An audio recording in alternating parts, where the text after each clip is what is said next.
We'll see right here on 11 Alive. Teenage twin sisters who said they found their mother dead, but later confessed to killing her. Now, for months, they lied to police. For years, they lived with the crime. And we have to warn you here, what you're about to see is very graphic. Oh, but this horrible crime never went before a judge or a jury, and we believe it is important for you to hear the truth about what really happened inside that house between those twins and their mother. Katie? Well, DeMarco, through open records request, 11 Alive has obtained critical evidence that never made it into a courtroom. Crime scene photos, interrogation tapes, surveillance video, and finally the twins' taped confessions. These puzzle pieces show the twins as they spin a web of denials and what investigators used to unravel it. Identical twins share everything. Birthdays, clothing, even DNA. But Jasmia and Tasmia Whitehead also share a dark past. These twins admitted to murdering their mother, a confession that came after 4 months of lying to cover it up. Twin girls had come home and found their mother deceased. At first glance, these two sweet 16-year-old girls had just discovered a gruesome scene. It was the bloodiest scene I think I've ever been to.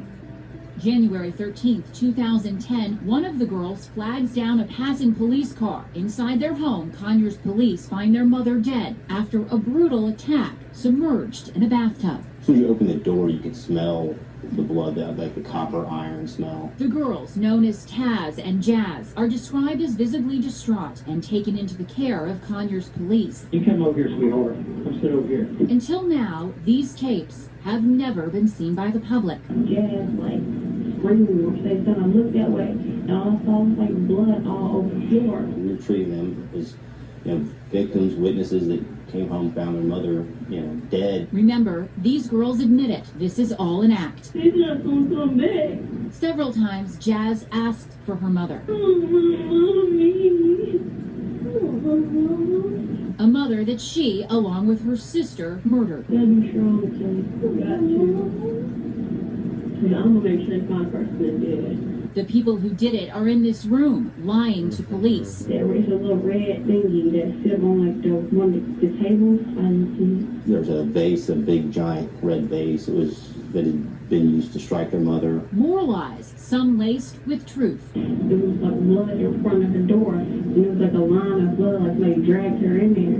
Because like, how it lines up on TV? That's true. Nikki Whitehead's lifeless body was dragged to the bathtub. There were drag marks that went from the living room into the master bedroom, into the master bathroom. Listen as Jazz actually admits to touching her mother's dead body. I went to her room. I see the blood all in there on the floor. And I went in there and I seen her and I touched her. Later, police would learn she not only touched her, she cut her, bit her, and along with her sister, nearly severed. We started to have suspicions. Because just something didn't add up. Something didn't seem right. You didn't see her all this morning when you left to go to school? Because she locked her door, because she got a lock, if you have to have a key to it. And she locked her door at night. More answers brought more questions. What time did y'all leave the house? We missed the bus, so we had to walk. You walked all the way around town? This is my bar. But this surveillance tape shows the girls walk to a gas station and hitchhike to school with a stranger. Is that the clothes you wore to school today? And arrive there 2 hours late, as seen here on this school surveillance camera. Made all your classes today? By now, police are getting suspicious. Hey girls, we're gonna have to get you guys some clothes. And I'll tell you why.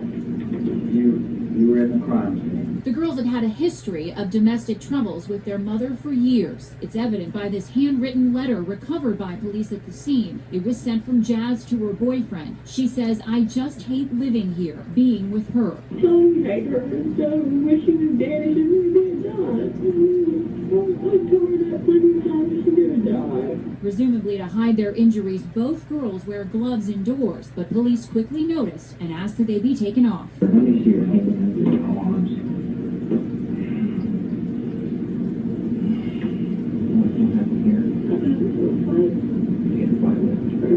She points to her sister, but the fight was actually with her mother. They both had what could have been bite marks or scratch marks on their hands. Taz had a bite mark on her left arm. Detectives decide it's time to separate the girls. All right.